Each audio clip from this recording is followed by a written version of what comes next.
All right, Alexander, we have got to talk about a couple of stories. We'll talk a little bit Nuland and Moscow. Maybe we'll touch upon China-U.S. trade. Maybe we'll work that in towards the end of the video. Maybe I'll break this up into two parts. I don't know. Let's see how the conversation moves.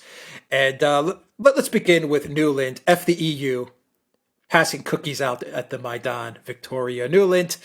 And she was actually barred. She was on a blacklist. She wasn't allowed to enter Russia or Moscow, and they had to lift that blacklisting of Victoria Nuland in order for her to go to Moscow. Now, Victoria Nuland is a neocon. She is neocon royalty. I think that's not exaggerating. She is literally neocon royalty. I think she's married to, I believe, Robert Kagan, one of the main neocon guys. One of the main she is married to Kagan, absolutely. Project for New American Century guys. Now they've rebranded and everything from PNAC and there's something else. But anyway, she's always finds a way to enter the government. She was in Obama's government. She was key in the Maidan coup. A key person in the Maidan coup. And she's back, of course, in the Biden government. No surprise there. She's in Moscow now. As I said, blacklisted. Obviously, the Russians aren't too fond of her, but they said, all right, come on over and let's hear what you have to say. And from what I understand, this was a complete and utter disaster. Anyway, Alexander, get into the story of F the EU, Nuland, and her trip to Moscow. Absolutely. It's been an absolute and utter disaster. She is married to Kagan. She is, as you correctly said, neocon royalty. She is detested by the Russians. They've never forgiven her for her role in the Maidan coup, and they've never liked her anyway, even beyond that. So, I mean, this is entirely the wrong person to send to Moscow if you wanted to actually forge bridges with the Russians. And I would add, by the way, that the story that's going round is that the US was pressing to get her to go to Moscow. They were pushing really hard to get the Russians to receive her, and the Russians were repeatedly saying no, and in the end the Americans had to offer to take various Russians off their sanctions lists in order to get the Russians to agree to receive her. Anyway, she came to Moscow. She's having meetings as we speak, and they're going very badly. They're going terribly wrong. So she had a meeting with the Russian Deputy Foreign Minister, Sergei Ryabkov, and he's given an interview, and he said, that the Americans, which is to say Nuland, just isn't listening. She's come to lay down the law, to read out lectures. She's not listening to what the Russians are wanting to tell her on diplomatic missions, on Ukraine, on all sorts of other topics. And the result is that, as I understand it, talks are in total deadlock and things are simply going from bad to worse. And as I said, I've done a fairly detailed video for my own channel, which I go through all the documents as I like to do. But the long and the short of it is the Russians are now talking about a degradation in relations between the US and Russia, that they're going to get even worse. And the Russians are even speculating that we may very soon be in a position where there are no Russian diplomats in America and no American diplomats in Russia. In effect, a breakdown of relations completely, which would be the first time that has happened since the 1930s. So that is how bad they are. Now, the big question is, why then send someone like that to Washington, to Moscow at all? I mean, why are any number of diplomats they could have picked, the Biden-Harris team, people like Sullivan and Blinken insisted on sending Nuland to Moscow? Was it because they wanted to make the situation worse, or was it because they're just so tone deaf and blind that they just can't see what the response of the Russians would be to receiving a person like that? And I think that's a big question and an unanswered one. Well, let's try to answer it. Why? Why do you think? Well, I think, this is my own personal view, I think that what the Americans do is that they recruit people who they think are experts, and those experts that they recruit are invariably hardline experts. And I think they sent Nuland to Moscow because, though actually they do want to discuss various things with the Russians, they think that if they send this very hardline, very strong objectionable figure, they will be projecting to the Russians an image of strength and determination and consistency and all of those things. In reality, what they are doing is signaling to the Russians that this administration really isn't interested in seeking any common ground and isn't an administration that can be talked to in any meaningful way. So I think that they want to project an image of strength. What they're actually projecting is an image of stupidity, because it is stupid to send to another country as a diplomat to conduct a negotiation someone that that other country loathes and detests and who is guaranteed anyway to wreck any negotiation she involves herself in. Right. So, okay. So on the one hand, they may think that sending Nuland is sending someone who understands Russia. I believe she speaks the language. Yeah, she does. I believe she is of Ukrainian descent or part Ukrainian descent.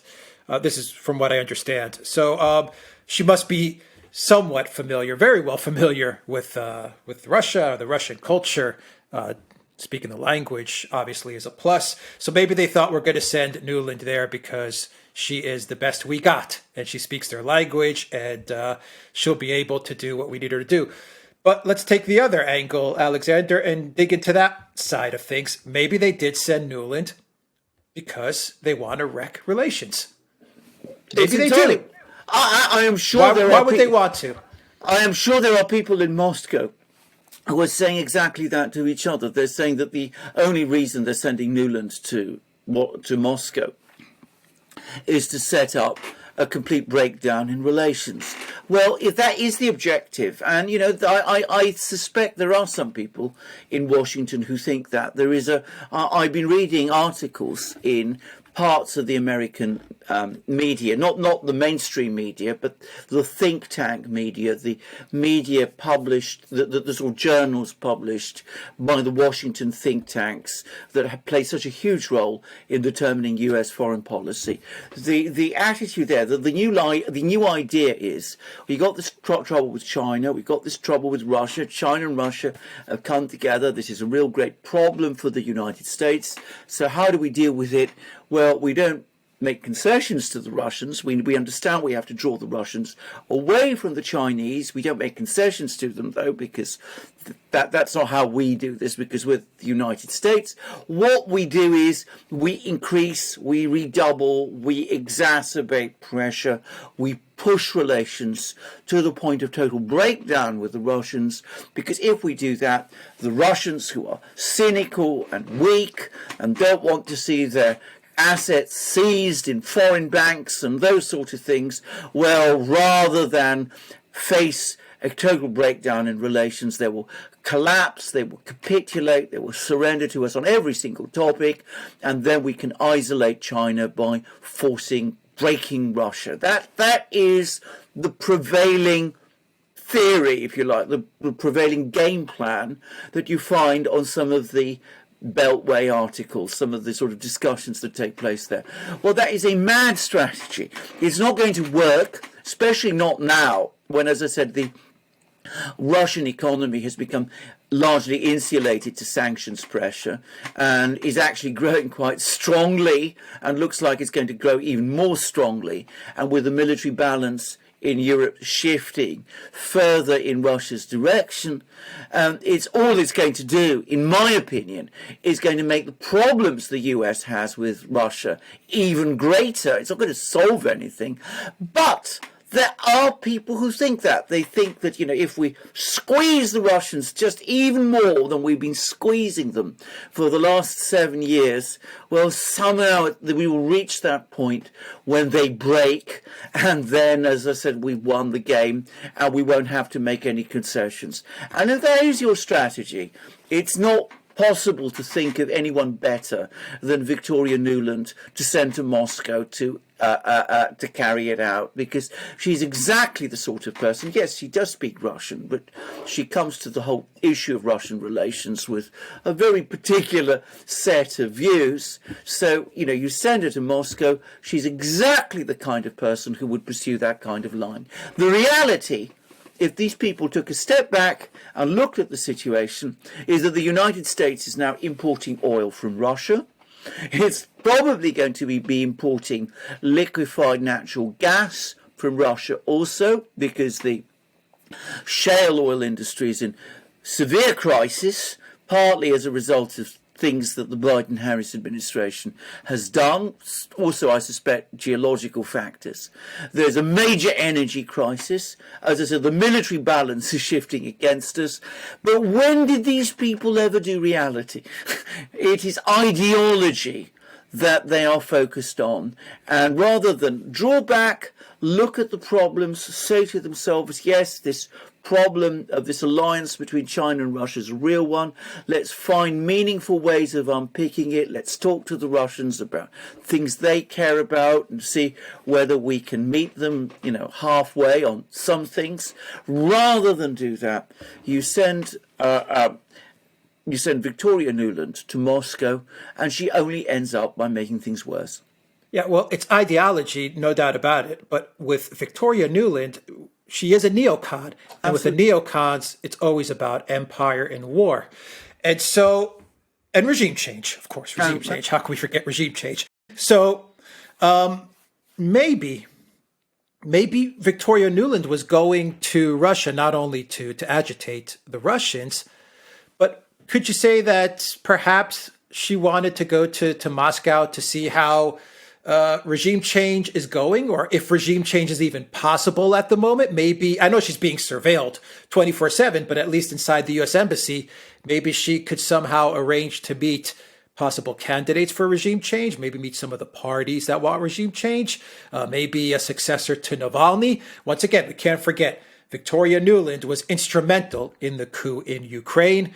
She is the figure that represents the Maidan coup, in my eyes. Those photographs of her passing out cookies with the ambassador on the Maidan, her telephone conversation. In case people have forgotten, when I say F the EU, it was her telephone conversation with the, I believe it was with Payet, the ambassador in Ukraine at the time, where she was discussing who was going to take over the country. She was talking about Yatsenyuk and all these people, and how the EU was kind of flip-flopping back and forth, and she was just like, F the EU.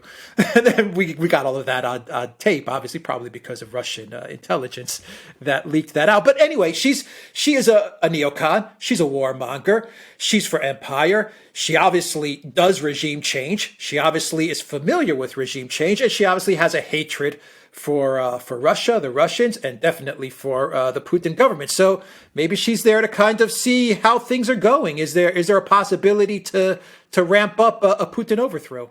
I think that it's highly likely that that's why she's there, and that may very well be part of the reason she's gone to Moscow. Not as you say, to meet with Russians, but to meet with the staff at the US Embassy and to sort of get briefed about how things are going. But if she does that, I am absolutely certain what advice and information they're going to give her. They're going to give her information about the fact that the regime change project, which, by the way, has been underway in Russia for at least 10 years, is now in a point of total collapse. The Navalny business has ended in complete failure. He's in prison, and his organization has been completely dismantled. Many of its people have fled abroad, and there doesn't seem to be any substitute for it. There were the recent elections in Russia where the governing party did extremely well, and this party that came second was the communists, who were even more hostile to the United States, if possible. The liberals did very badly. It now has become, I think, fairly well established that the electronic voting in Moscow, which was based on blockchain, was actually accurate, and it demonstrated how strong the support for the government is in Moscow. And beyond that, the Russians have been clamping down very hard on the US Embassy. They've thrown out lots of US diplomats. They've restricted its activities. They've restricted the extent to which US diplomats are allowed to travel around Russia. They've been doing that increasingly with European diplomatic missions. Also, they've removed technical and administrative staff from the embassy, which has put this in even greater difficulties operating in Russia. And we've recently had a very, very remarkable admission from the CIA, circulated to all CIA stations, that the US's agents around the world, but specifically in Russia, have been all arrested and rounded up, and that in fact this whole operation has been a complete fiasco. So it could very well be that part of the reason why Nuland has gone to Moscow, and one of the reasons why there was this pressure to send her there, was so that she could get directly briefed at the actual front line about how bad things are, and try and look for ways to get around all the major problems that are being created. But at the moment, the whole regime change option has failed, and failed catastrophically. It's never looked weaker at any point that I can remember since Vladimir Putin became president of Russia way back in 2000. So that's possibly why she's there, to try and get the assets working on the ground. But I think she's going to find that basically that option is melting away. Yeah. All right. So theduran.locals.com, everybody, look for us there. And Alexandra, let's segue now towards China. We mentioned it in the beginning of the video that we're going to talk a little bit about China.